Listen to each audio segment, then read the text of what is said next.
Hello friends, welcome to my channel Partha's physics. তো আজকে আমি করাবো তড়িৎ বিভবের পার্ট 2। তো প্লিজ আমি সাজেস্ট করবো যে তোমরা পার্ট 1টা দেখে নাও, দেখে পুরো ব্যাপারটা বুঝে নাও, কারণ ওখানে আমি পুরো একদম বেস থেকে শুরু করেছি যে তড়িৎ বিভব কী, তড়িৎ স্থিতিশক্তি কী। কারণ তড়িৎ স্থিতিশক্তি না বুঝলে পরে তোমরা কিন্তু তড়িৎ বিভব বুঝতে পারবে না। এছাড়া আমি আরও 3টে উদাহরণ দিয়েছি, এছাড়া আরও অনেক কিছু করেছি যেটার সাহায্যে তোমরা তড়িৎ বিভবটা বুঝতে পারবে। তারপরে তোমরা প্লিজ পার্ট 2টা দেখো, ঠিক আছে? তো কি কি পড়াবো সেটা প্রথমে বলে নিই। 1 নম্বরে পড়াবো হচ্ছে বিন্দু আধানের তড়িৎ ক্ষেত্রে কোনো বিন্দুতে বিভব। দেখো এই ফার্স্ট যেটা রয়েছে সেটা কিন্তু আমি আগের পার্ট 1এও করিয়েছিলাম, তবে পার্ট 1-এর যেই প্রমাণটা আছে তার জন্য তোমাকে একটু স্মৃতিশক্তি সম্পর্কে ধারণা থাকতে হবে। ওইখান থেকে তারপর তুমি তড়িৎ বিভবে আসতে পারবে এবং সেখান থেকে ওপরেরটা তুমি প্রমাণ করতে পারবে। কিন্তু আজকে যেটা করাবো সেটা হচ্ছে ইন্টিগ্রেশনের সাহায্যে। তো আমি সাজেস্ট করব তোমরা প্লিজ ইন্টিগ্রেশনের সাহায্যেটাই কিন্তু করো, কিন্তু আগেরটা মানে পার্ট 1-এরটা কিন্তু অবশ্যই দেখো, কারণ ওটা না দেখলে পরে কিন্তু বেসিক যে কনসেপ্ট সেটা কিন্তু ক্লিয়ার হবে না, ঠিক আছে? তো এরপরে 2 নম্বরে হচ্ছে দুটি বিন্দুর মধ্যে বিভব প্রভেদ। 3 নম্বর হচ্ছে ভেক্টর ফর্ম, অর্থাৎ যখন দুটো বিন্দুর মধ্যে আমরা বিভব প্রভেদ বের করি তখন ভেক্টরিক্যালি কী করে আমরা সেটা বের করি দূরত্বটা, সেটা করাবো 3 নম্বরে। 4 নম্বরে হচ্ছে কিছু সংখ্যক বিন্দু আধানের জন্য বিভব।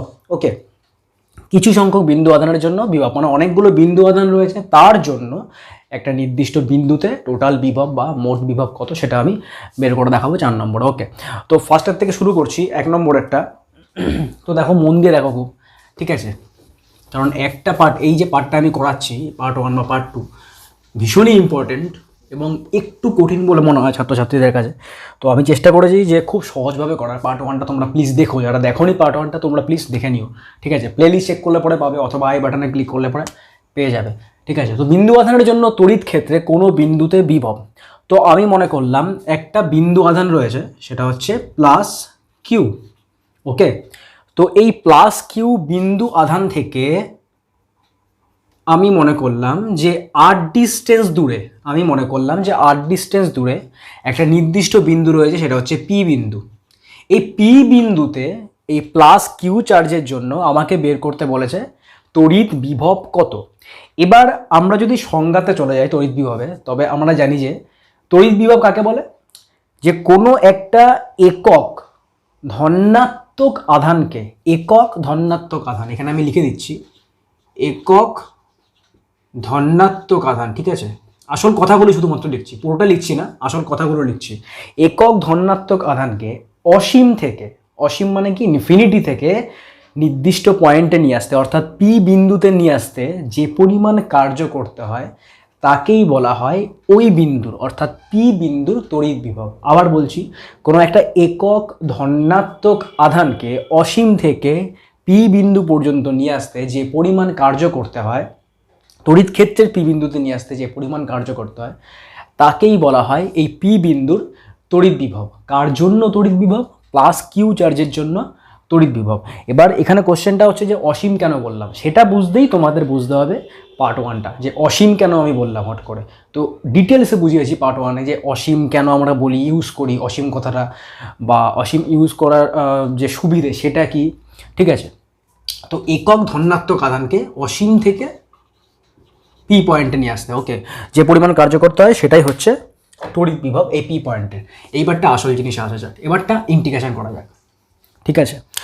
তো দেখো, আমি কি করছি, একটা আধানকে অসীম থেকে পি পয়েন্ট পর্যন্ত নিয়ে আসছি। তো আমি মনে করলাম, মন দিয়ে শোনো, আমি মনে করলাম যে এই আর ডিস্টেন্স দূরে, এই প্লাস কিউ চার্জ থেকে আর ডিস্টেন্স দূরে সামান্য একটা ডিসপ্লেসমেন্ট বা সামান্য একটা সরণ, সেটাকে আমি ধরে নিলাম ডি আর। এবার আমি কি করব, আমি এই আর প্লাস ডি আর থেকে, এখানে দেখো দুটো দূরত্ব তৈরি হলো, একটা হচ্ছে আর প্লাস ডি আর একটা হচ্ছে শুধু আর প্লাস ডি আর মানে কোনটা, আর প্লাস ডি আর মানে হচ্ছে এই পয়েন্ট, আর শুধু আর মানে হচ্ছে এই পয়েন্ট। ওকে, এখানে একটা পজিটিভ একক আধানকে আর প্লাস ডি আর থেকে আর বিন্দু পর্যন্ত আমি আনলাম, ঠিক আছে? মানে এই পয়েন্ট থেকে এই পয়েন্ট পর্যন্ত আমি আনলাম। এই আনার জন্য আমাকে দেখতে হবে যে কি পরিমাণ কার্য সম্পাদিত হচ্ছে, তারপরে আমাকে ইন্টিগ্রেশন করতে হবে, কারণ ইন্টিগ্রেশন করতে হলে তো আমাকে ডিআর তো আনতেই হবে।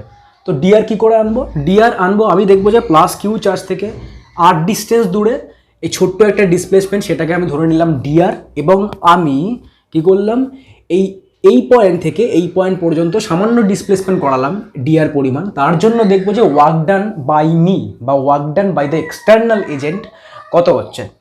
তো এটা খুব সহজ একটা বিষয়।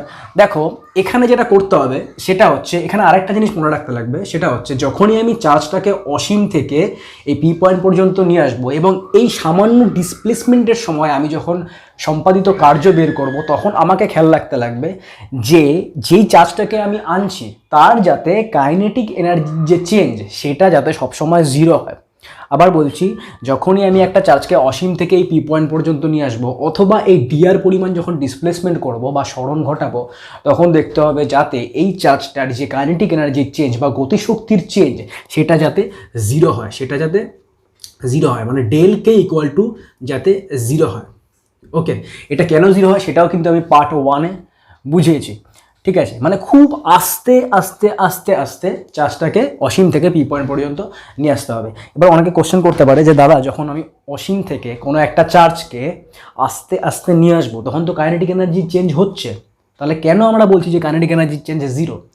দেখো, হ্যাঁ হচ্ছে, কাইনেটিক এনার্জি চেঞ্জ হচ্ছে, কিন্তু আমি যেহেতু খুব আস্তে আস্তে আস্তে আস্তে চার্জটাকে নিয়ে আসছি, তাই কাইনেটিক এনার্জি যে চেঞ্জ সেটা টেন্স টু জিরো ধরা হয়। টেন্স টু জিরো মানে ব্যাপারটা হচ্ছে ডেল কে যেটা আছে সেটা টেন্স টু জিরো হয়, অ্যাকচুয়াল কিন্তু জিরো হয় না, কিন্তু টেন্স টু জিরো হয়।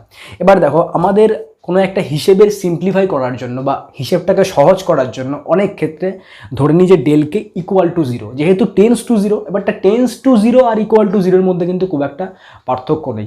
তো আমরা বিষয়টাকে নেগলেক্ট করে ডেলকে ইকুয়াল টু জিরো ধরতে পারি। ওকে, তো এখানে কি করে করবো? দেখো খুব সহজ একটা জিনিস, এখানে আমি কার্য বের করব। তো কার্য কি করে বের করা? D W equal to F vector dot D R vector, F vector dot D R vector. এবার এই এফ ভেক্টরটা কি? এই এফ ভেক্টরটা হচ্ছে আমি যেই ফোর্স লাগিয়ে চার্জটাকে এই ডিআর পরিমাণ ডিসপ্লেসমেন্ট ঘটাচ্ছি, আমি যেই ফোর্স লাগিয়ে, কারণ চার্জটাকে কে আনছে? আমি তো আনছি, বা বহিস্থ কোনো এজেন্টই তো চার্জটাকে নিয়ে আসছে। তার মানে এই চার্জটাকে নিয়ে আসার পেছনে কার ফোর্স দায়ী থাকবে? আমার ফোর্স। তো এই যে ফোর্সটা আছে এফ, এটা হচ্ছে আমার ফোর্স। তো এখানে আমি কি লিখলাম? F dot D R. ওকে, তো আমার ফোর্সটা কোন দিকে? আমার ফোর্সটা হচ্ছে এই দিকে হচ্ছে। ওকে, এটা হচ্ছে এফ ফোর্স, আর এখানে আরেকটা ফোর্স কাজে লাগছে, সেটা হচ্ছে এফ ইএল, মানে ইলেকট্রিক ফিল্ডের জন্য যে ফোর্স সেটা। ঠিক আছে, এই দুটো ফোর্সের মান কিন্তু সমান, কিন্তু এর যে ডিরেকশন সেটা কিন্তু সম্পূর্ণ অপোজিট হয়। এবার অনেকের মনে এটাও কোশ্চেন আসতে পারে যে মান সমান এবং ডিরেকশন অপোজিট, তার মানে রেজাল্টেন্ট যে ফোর্স সেটা তো জিরো হওয়ার কথা। তাহলে যদি রেজাল্টেন্ট ফোর্স জিরো হয় বা লব্ধি ফোর্স জিরো হয়, তাহলে কেন এর ডিসপ্লেসমেন্ট ঘটে? কারণ কোনো কিছু ডিসপ্লেসমেন্ট ঘটার জন্য আমার তো ফোর্সের প্রয়োজন। তো এখানে যদি রেজাল্টেড ফোর্সই জিরো হয় তবে ডিসপ্লেসমেন্টটা কী করে ঘটছে? তো এর জন্য আমি বললাম যে এখানে ডেলকের যে পরিবর্তন বা ডেলকের যে চেঞ্জ বা গতিশক্তির যে পরিবর্তন সেটা কিন্তু জিরো হয় না, জিরোর খুব কাছাকাছি হয়। তো জিরোর খুব কাছাকাছি হয় মানেটা কি? তার মানে গতিশক্তির পরিবর্তন হচ্ছে।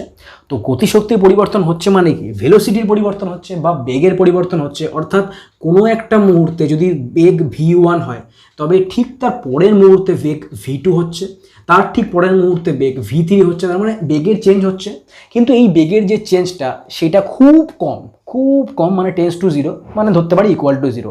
তো বেগের যখন চেঞ্জ করছি তখন অ্যাক্সিলারেশন আছে, এবার অ্যাক্সিলারেশন যখন আছে তখন ফোর্সও আছে। কিন্তু আমি যেহেতু ধরে নিয়েছি যে ডেল কে ইকুয়াল টু জিরো, তাই ধরে নিলাম যে এখানে আমার ফোর্স আর ইলেকট্রিক ফিল্ডের জন্য যে ফোর্স সেটা সম্পূর্ণ সমান এবং অপোজিট।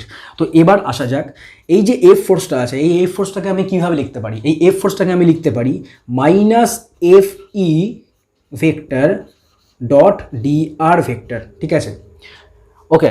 তো মাইনাস এফই কেন বসালাম সেটা তো বুঝতেই পারছো, কারণ আমার ফোর্স আর ইলেকট্রিক ফিল্ডের যে ফোর্স সেটা সম্পূর্ণ অপোজিট, এর জন্য minus F E dot D R লিখলাম।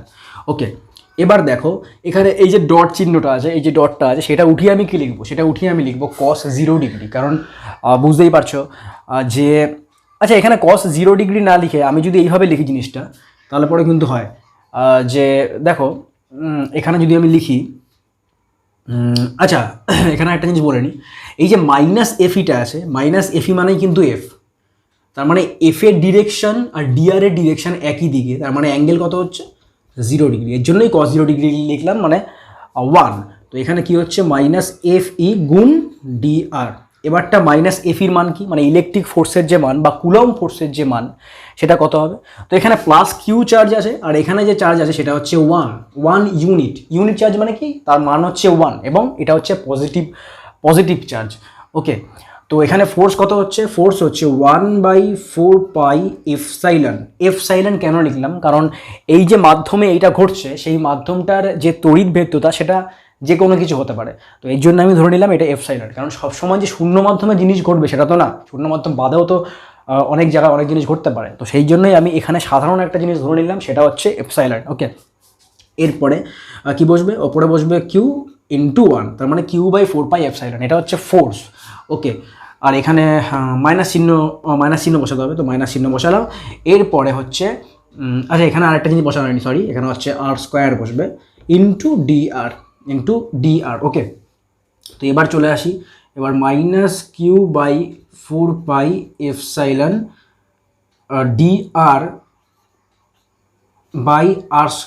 dr/r², তো এর যদি আমি ইন্টিগ্রেশন করি তাহলে পরে টোটাল ওয়ার্ক ডান পাবো, এর ইন্টিগ্রেশন করলে পরে টোটাল ওয়ার্ক ডান পাবো। তো ইন্টিগ্রেশন করলে পরে কী পাওয়া যাচ্ছে দেখি, Q/4 পাই এফসাইলন dr/r², এর ইন্টিগ্রেশনের লিমিট কী বসবে দেখো, এখানে যে চার্জটা আছে সেটাকে আমি অসীম থেকে পি পয়েন্ট পর্যন্ত নিয়ে আসলাম। তো যদি যখন অসীমে রয়েছে তখন আর এর মান কত, তখন আর এর মান হচ্ছে অসীম। যখন পি পয়েন্টে আসছে তখন আর এর মান কত, তখন আর এর মান হচ্ছে আর, মানে ডিস্টেন্স হচ্ছে আর। তার মানে অসীম থেকে আমি চার্জটাকে নিয়ে আসলাম আর দূরত্বে। তো এখানে ইন্টিগ্রেশন করলে, ইন্টিগ্রেশন তো তোমরা নিশ্চয়ই পারবে, ইন্টিগ্রেশন করে ফালতু সময় নষ্ট করার কোনো লাভ নেই। তো এখানে ব্যাপারটা হচ্ছে এই 4 পাই এপসাইলন, ওকে, 1/r মাইনাস 1/ইনফিনিটি।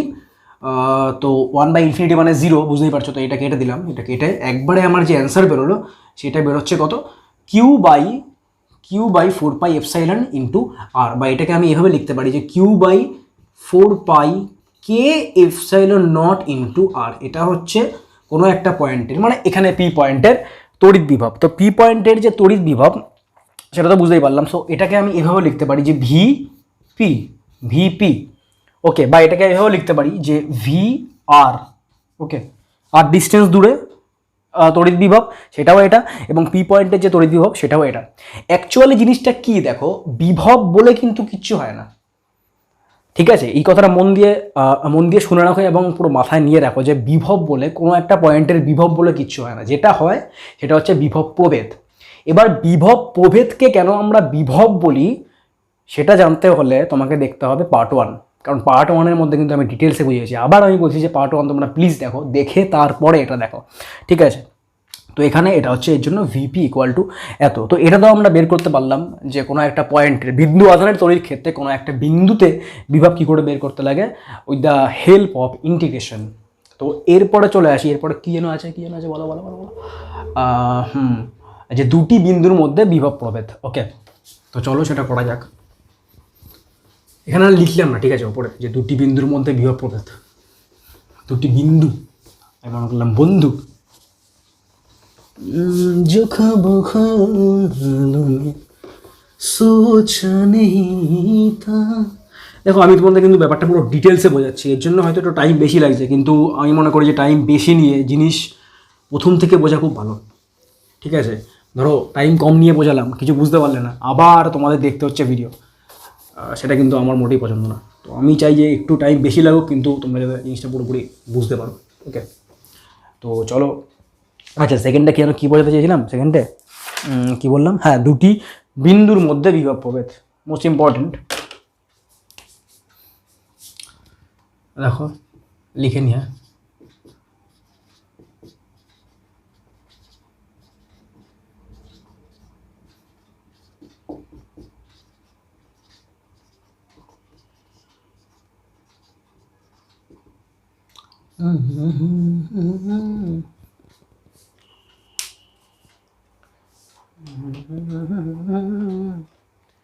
জাদু চালানা। ওকে, কি করব, হ্যাঁ ইয়েস, বুঝতে পেরেছি। তো আগের মতনই, তো মনে করলাম যে প্লাস কিউ একটা চার্জ রয়েছে, এই প্লাস কিউ চার্জ থেকে ঠিক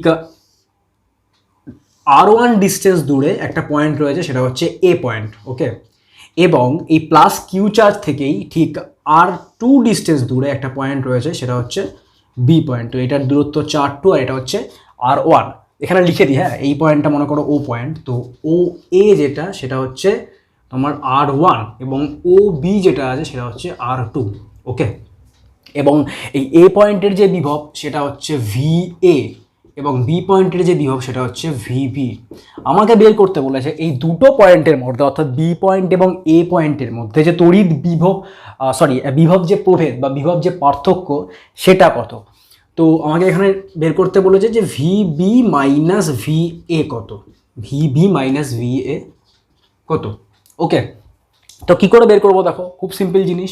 বিভব প্রভেদ যখনই বলবে, দেখো বিভব বা বিভব প্রভেদ যখনই বলবে তখন আমরা ইউনিট পজিটিভ চার্জ নিয়ে কাজ করব বা একক ধনাত্মক আধান নিয়ে কাজ করব, ঠিক আছে। আগেরটা ছিল কি, আগেরটা ছিল কোনো একটা একক ধনাত্মক আধানকে অসীম থেকে কোনো একটা নির্দিষ্ট বিন্দুতে আনতে যে পরিমাণ কার্য করতে হয়। তো ওখানে দুটো দূরত্ব ছিল, একটা হচ্ছে অসীম দূরত্ব আর একটা হচ্ছে আর ডিস্টেন্স। এখানেও কিন্তু জিনিসটা সম্পূর্ণ সেম। এখানে সেম বলতে কি, এখানে আমি কি বের করব, আমি বের করব যে এই বি পয়েন্ট এবং এ পয়েন্টের মধ্যে বিভব প্রভেদ কত। তো এখানে আমাকে কি করতে হবে, এখানে আমাকে এ পয়েন্ট থেকে বি পয়েন্ট পর্যন্ত আসতে হবে। আগে কি ছিল, আগে অসীম থেকে আর ডিস্টেন্স পর্যন্ত আসতে হতো, এখন কি করতে হবে, সিম্পল, এ পয়েন্ট থেকে বি পয়েন্ট পর্যন্ত আসতে হবে। মানেটা হচ্ছে আমাকে R1 থেকে R2 পর্যন্ত আসতে হবে। ব্যাপারটা কিন্তু পুরোপুরি সেম, ঠিক আছে, ব্যাপারটা পুরো সেম, শুধু করতে হবে কি এইটা। ওকে, তো এটা করার জন্য কি করতে হবে, সিম্পল জিনিস, ইন্টিগ্রেশন। তো আগে কি করেছিলাম, আগে তোমার করেছিলাম যে D W equal to F dot D R, F vector dot D R vector, আর এফ এর জায়গায় আমি কি বসিয়েছিলাম minus F E vector dot D R vector.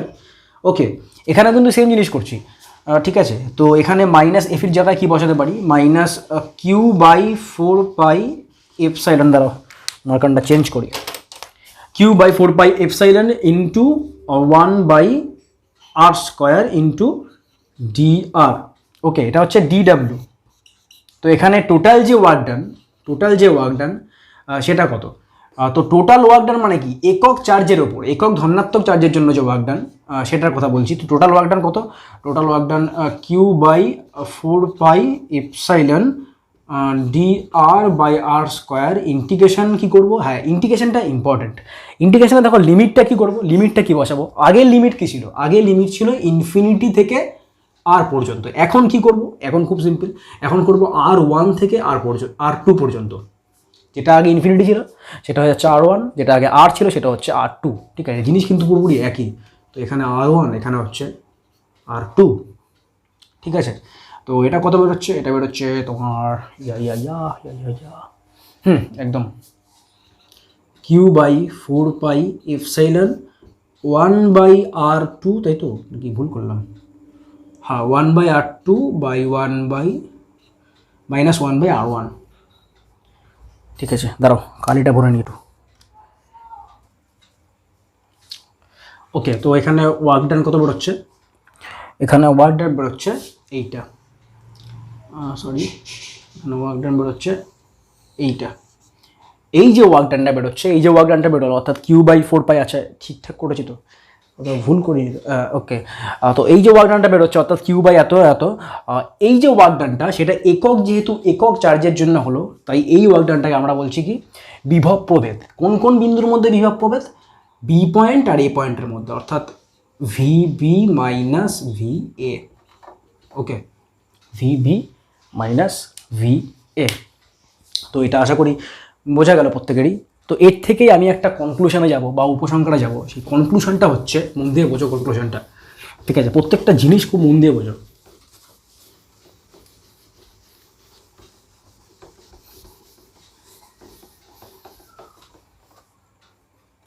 দেখো মনে করো কোনো একটা গোলক রয়েছে, এবং এই যে গোলকটা, এই গোলকের ব্যাসার্ধ হচ্ছে R1 এবং একই কেন্দ্রের অর্থাৎ সমকেন্দ্রিক আরেকটা R1, আচ্ছা ঠিক আছে R1 মনে করো, এবং মনে করো এই গোলকের ভেতরে চার্জ রয়েছে +Q পরিমাণ, এবং আরেকটা গোলক মনে করো সেটা হচ্ছে যে ব্যাসার্ধ সেটা হচ্ছে R2 এবং এরও যে চার্জ সেটা হচ্ছে +Q পরিমাণ। এবং এখানে আমাকে বের করতে বললো যে দুটো যে গোলক রয়েছে এই গোলকের উপরিস্থ যে পয়েন্ট, মানে এর গোলকের ওপরের যে পয়েন্টগুলো রয়েছে এই পয়েন্টগুলোর মধ্যে যে বিভব প্রভেদ, সেই বিভব প্রভেদ কত।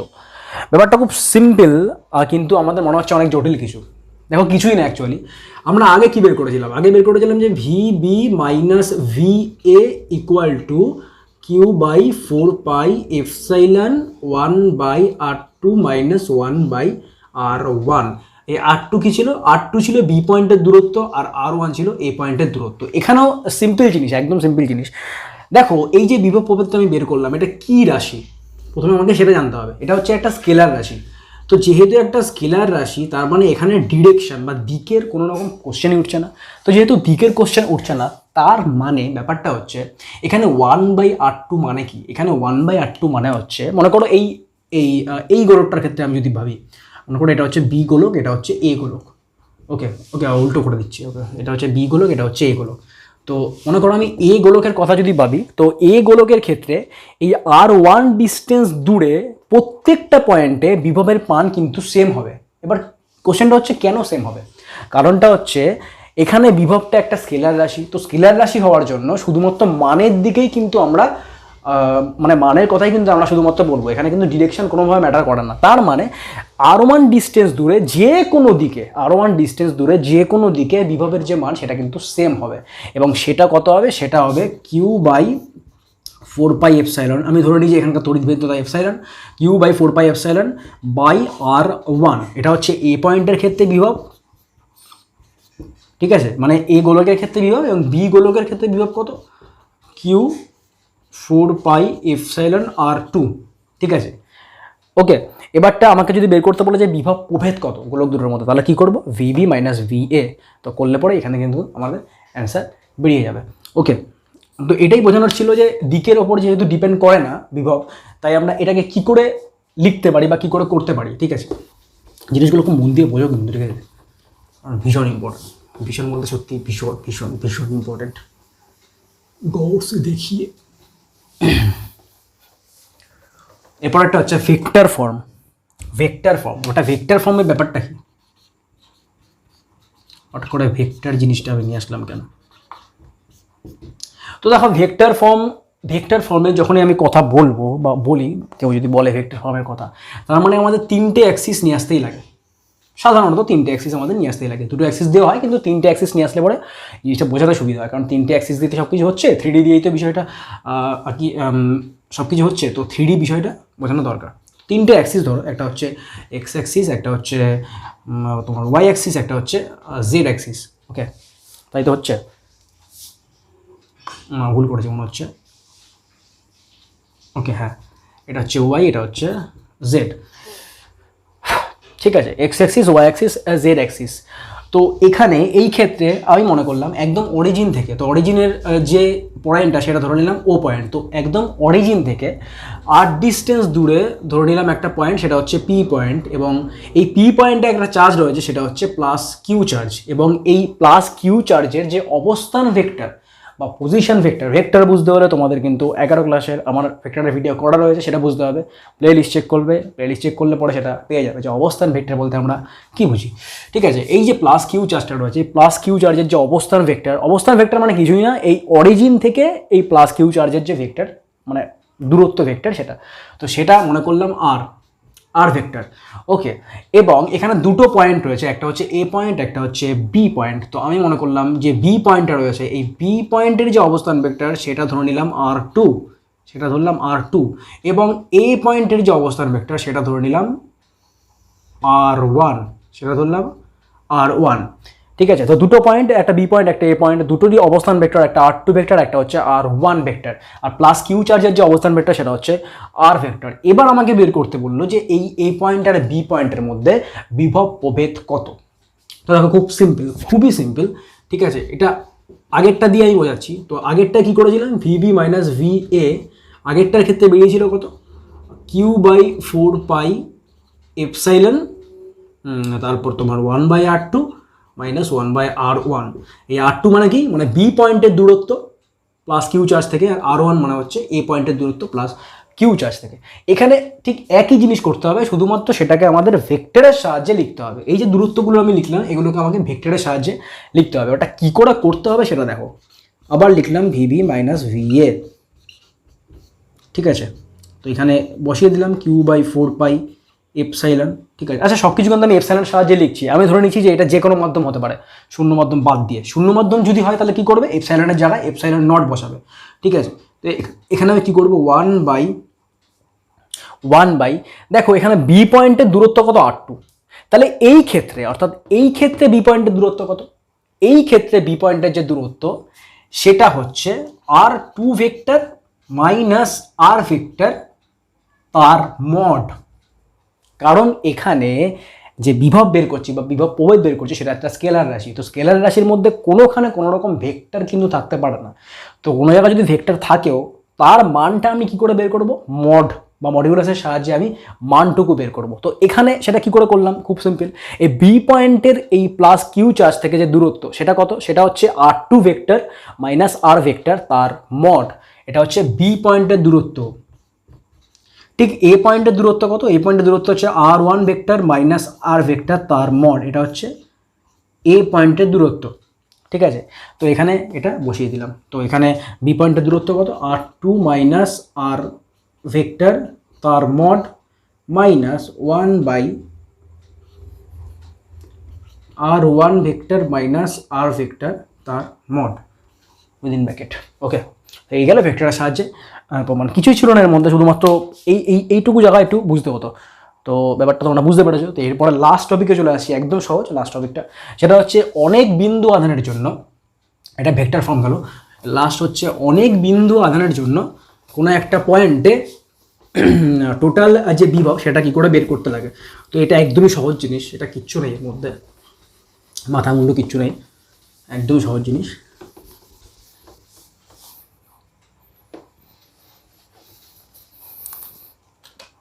এটা নীল কালি দিয়ে করছি, মার্কারে কালি বসছে না। আচ্ছা, এটা ছিল কত, যত সম্ভব 4 নম্বর একটা ছিল, বিন্দু আধানের জন্য অনেক বিন্দু আধানের জন্য, শুধু এইটুকু লিখলাম, অনেক বিন্দু আধানের জন্য, ঠিক আছে। তো দেখো, মনে করো অনেকগুলো বিন্দু আধান রয়েছে, এরকম এরকম এরকম এরকম এরকম অনেকগুলো বিন্দু আধান রয়েছে, ঠিক আছে। তো বিন্দু আধানগুলো প্রত্যেকটা আমি নাম দিয়ে দিচ্ছি। এটা হচ্ছে Q1 মনে করো, এটা মনে করো Q2, এটা মনে করো Q3, এটা মনে করো Q4। তো এরকম করতে করতে মনে করো Qi পর্যন্ত বিন্দু আধান ছড়িয়ে রয়েছে, ঠিক আছে। এবং এখানে এই জায়গাতেই মনে করো আরেকটা পয়েন্ট রয়েছে, এটা হচ্ছে পি পয়েন্ট। আমাকে বের করতে বলেছে যে এই টোটাল যে বিন্দু আধানগুলো রয়েছে, এই বিন্দু আধানগুলোর জন্য এই পি পয়েন্টের টোটাল বিভব বা টোটাল যে ইলেকট্রিক পোটেনশিয়াল সেটা কত। তো খুব সিম্পল জিনিস, দেখো বিভব হচ্ছে একটা স্কেলার রাশি। তো স্কেলার রাশি হওয়ার জন্য শুধুমাত্র মানগুলো যোগ করলেই কিন্তু আমাদের পুরো হিসাবটা কমপ্লিট। কিন্তু এখানে তোমাদের যেহেতু এখানে কোনো ডিরেকশন আসছে না বা দিক আসছে না, তাই মানগুলো জাস্ট যোগ করে দেবো। তো যোগ করাটা তো খুব সিম্পল ব্যাপার। এখানে দেখো এই Q1 থেকে এই P এর যে দূরত্ব সেটা ধরে নিলাম r1, এটা Q1 এর ক্ষেত্রে। Q2 থেকে P এর যে দূরত্ব সেটা ধরে নিলাম r2। ঠিক এইভাবে QI থেকে P এর যে দূরত্ব সেটা ধরে নিলাম ri। তাহলে পরে প্রত্যেকটার জন্য তড়িৎ বিভব বের করে আমাকে কি করতে লাগবে, যোগ করে দিতে হবে। এবার দেখো যোগ মানে কি, টোটাল যোগ মানে কি, টোটাল যোগ মানে হচ্ছে সামেশন, টোটাল যোগ মানে হচ্ছে সামেশন বা ইন্টিগ্রেশন। তাহলে এই ক্ষেত্রে আমরা কি করব, এই ক্ষেত্রে আমরা সামেশন করব। হ্যাঁ দেখো, সামেশন কোথায় হয় আর ইন্টিগ্রেশন কোথায় হয়। সামেশন হয় বিচ্ছিন্ন আধানের ক্ষেত্রে আর ইন্টিগ্রেশন হয় নিরবিচ্ছিন্ন আধানের ক্ষেত্রে। এইখানে যে বিন্দু আধানগুলো তোমরা দেখতে পাচ্ছ এটা হচ্ছে বিচ্ছিন্ন আধান। বিচ্ছিন্ন আধান বলতে কি, যাতে এক একটা আধানের সঙ্গে অন্য কোনো আধানের কোনো সংযোগ নেই। তো এটা হচ্ছে একটা বিচ্ছিন্ন আধানের সমষ্টি। আর নিরবিচ্ছিন্ন আধান বলতে কি, নিরবিচ্ছিন্ন আধান বলতে মনে করো একটা দণ্ড রয়েছে, তো এই দণ্ডের মধ্যে চার্জগুলো ছড়িয়ে রয়েছে। তো চার্জগুলো ছড়িয়ে রয়েছে মানে কি, দণ্ডের মধ্যে একটা চার্জের সঙ্গে ঘেঁষে আরেকটা চার্জ, একটা চার্জের সঙ্গে ঘেঁষে আরেকটা চার্জ, আমার চার্জগুলোর মধ্যে একটা সংযোগ রয়েছে। তো এই ক্ষেত্রে যে চার্জের তোমার যে বিস্তৃতিকরণ বা চার্জের যে ডিস্ট্রিবিউশন তাকে আমরা বলছি কি, তাকে আমরা বলছি নিরবিচ্ছিন্ন আধান। তো এখানে নিরবিচ্ছিন্ন আধানের কথা আসছে না, এখানে আসছে বিচ্ছিন্ন আধানের কথা। বিচ্ছিন্ন আধানের ক্ষেত্রে পি পয়েন্টে আমরা কী করে তড়িৎ বিভব বের করব? তো খুব সিম্পল জিনিস, টোটাল বিভব কত? টোটাল বিভব ভিপি লিখছি, পি পয়েন্টের টোটাল বিভব। সেটা কী করে করবো দেখো, সেটা করব প্রথমে লিখলাম 1/4 এপসাইলন, ঠিক আছে, উইদিন ব্র্যাকেট, কারণ 1/4 এপসাইলন তো বসাতেই হবে, কারণ ধরে নিলাম যে টোটাল মাধ্যমটা যেটা রয়েছে এই মাধ্যমের ক্ষেত্রে তড়িৎ বিদ্যুৎ এপসাইলন। তো এই ক্ষেত্রে 1/4 এপসাইলন লিখলাম এবং উইদিন ব্র্যাকেট কী লিখবো? উইদিন ব্র্যাকেট লিখবো Q1/R1 plus Q2/R2 plus dot dot dot QI/RI। কিছুই করলাম না, প্রত্যেকটা আধানের জন্য এই পি পয়েন্টে তোমার তড়িৎ বিভব বের করলাম এবং সেগুলোকে যোগ করে দিলাম। তো যোগ করলে পরে এইটা তো কমন চলে আসবে, কমন চলে আসলে পরে উইদিন ব্র্যাকেট এগুলো কিন্তু বসবে, ঠিক আছে। এবার এটাকে আমরা কীভাবে লিখতে পারি? সামেশনের সাহায্যে। কী করে লিখবো সামেশনের সাহায্যে? 1/4 epsilon summation of QI/RI, summation of QI/RI, ঠিক আছে। আর হ্যাঁ, এটাই ব্যাস কমপ্লিট। এটা হচ্ছে অনেকগুলো বিন্দু আনার জন্য কোনো একটা পয়েন্টে আমার তড়িৎ বিভব। তো এই গেল আজকের পুরো পার্টটা, পার্ট 2। তো পার্ট 3তে যেটা বোঝাবো সেটাও ভীষণ ইম্পর্ট্যান্ট, এখনই বলছি না সেটা, বললে পরে সময় নষ্ট করে লাভ নেই, ঠিক আছে। পুরো ভিডিওটা দেখার জন্য সকলকে থ্যাংক ইউ সো মাচ।